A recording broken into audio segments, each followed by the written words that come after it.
Speech on 15th August. Good morning, everyone. Respected principal, teachers, parents, and all my dear friends. My name is Anurag, and I wish you all a very happy Independence Day.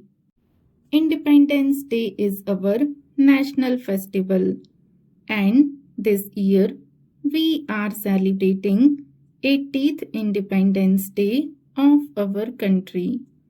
We got freedom from the British rule on 15th August 1947. Many freedom fighters sacrificed their lives to get independence for India.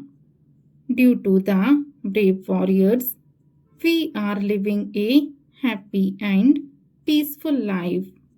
We should be thankful to our freedom fighters.